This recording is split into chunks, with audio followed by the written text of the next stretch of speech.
Hello guys, welcome back to my channel. So today is Sunday. So nakapag-upload tayo yesterday nung first video natin for 2025. So last December medyo konti lang yung videos natin kasi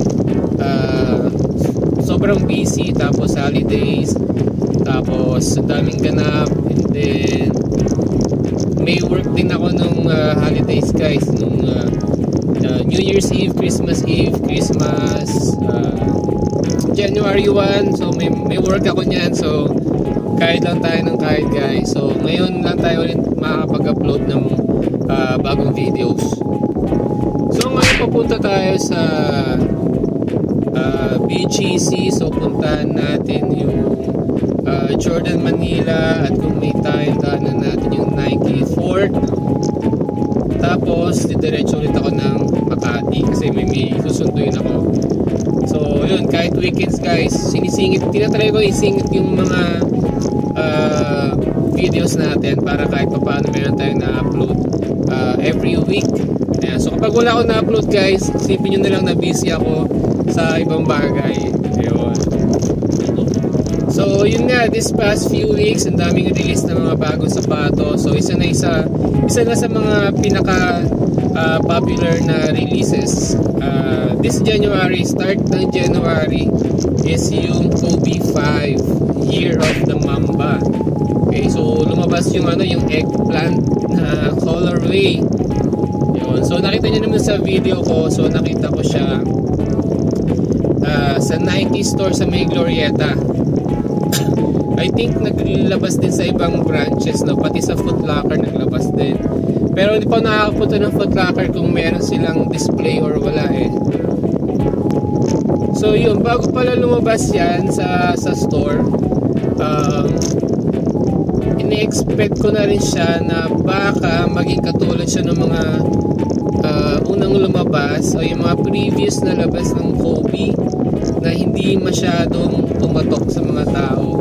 Well, marami namang bumili guys, no? Marami namang bumili, kaso yun nga, kasi gaya ng ginagawa ni Nike, dinadamihan na nila yung stocks or yung supply sa market.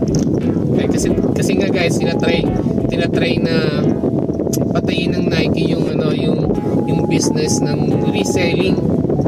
Okay, so gusto ng Nike mawala yun, at the same time, diba, makabili lahat ng tao ng mga shoes from Nike sa retail. Okay, so pero I have nothing against guys sa mga resellers kasi ako kahit paminsan-minsan pag meron ako nag-resell din ako. Okay, pero hindi ko naman talaga business yan. Okay, sideline lang kapag meron, no? Pero yun nga, it's business kasi wala tayong magagawa dyan, no?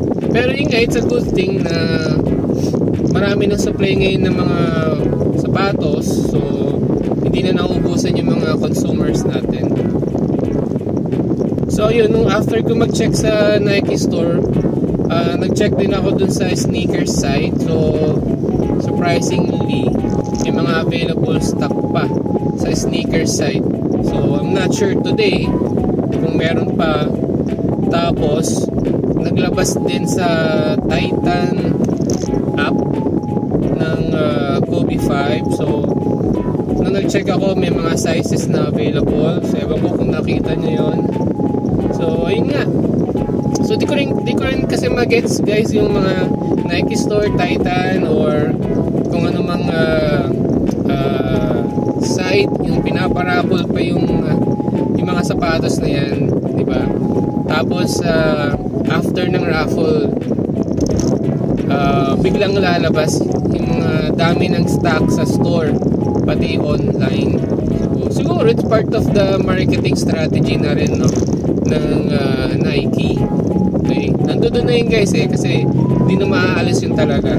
Bago pa lang lumabas guys yung Kobe 5, marami na ako nakikita sa mga Facebook page ng mga nagpapa-pre-order ng Kobe 5. So pag pre-order stage pa lang, ang mahal na ng resell ng mga tao, yung value, no? Pero kapag nalabas na yung lumabas na sa public yung shoes, tapos nagkaroon ng display sa mga store at nagkaroon ng maraming stock sa online, eh biglang nawawala na yung resale value nung sapatos, guys. So from like for example yung Kobe 5, yung mga nagpa-pre-order before bago siya i-release, nakita ko pumapatak ng 15,000,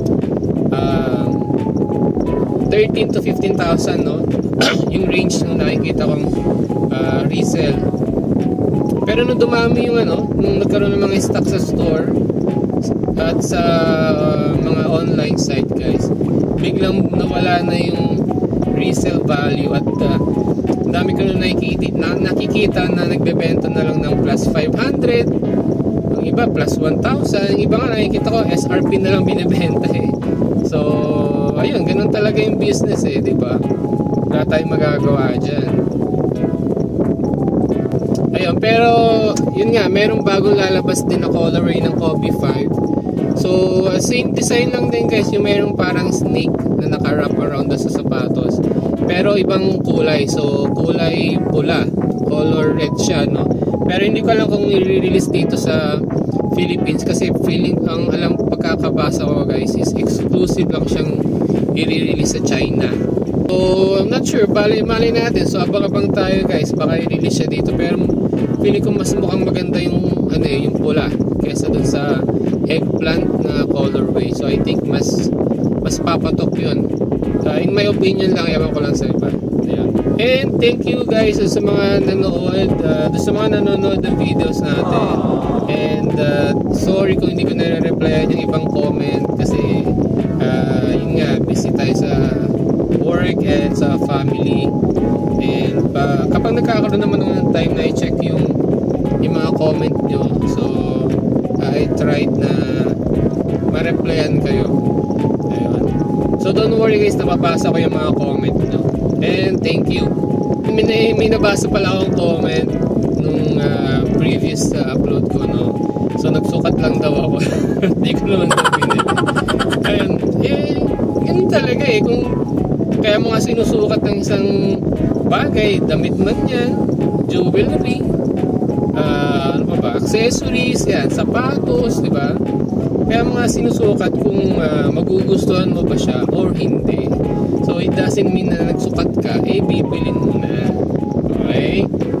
So ayun, pero thank you pati sa nag-comment. So ayun, sinukat ko lang, di ba, para i-check yung fitting, kung ano itsura niya sa paa na suot-suot ko. Ayun, di ba? Kung nagustuhan ko, why not? Bibili natin. Pero hindi ko naman siya gusto, and or hindi ko naman siya nagustuhan. Pero hindi ko sinasabing pangit siya. Maganda naman yung Kobe 5 na lumabas ngayon, di ba? Pero yun, hindi na kasi ako masyadong nag-i-invest ngayon, guys, sa mga sa mga basketball shoes, sa mga Nike Dunks, yan, sa mga Jordans, ayan. Kasi nasa comfy era na tayo eh. So mas gusto ko na yung mga sapatos na comfortable. And dun pala sa mga nagko-comment na yun, pa-shoe giveaway daw tayo, di ba? Kayo mag-alala, darating tayo dyan, guys. So make sure lang na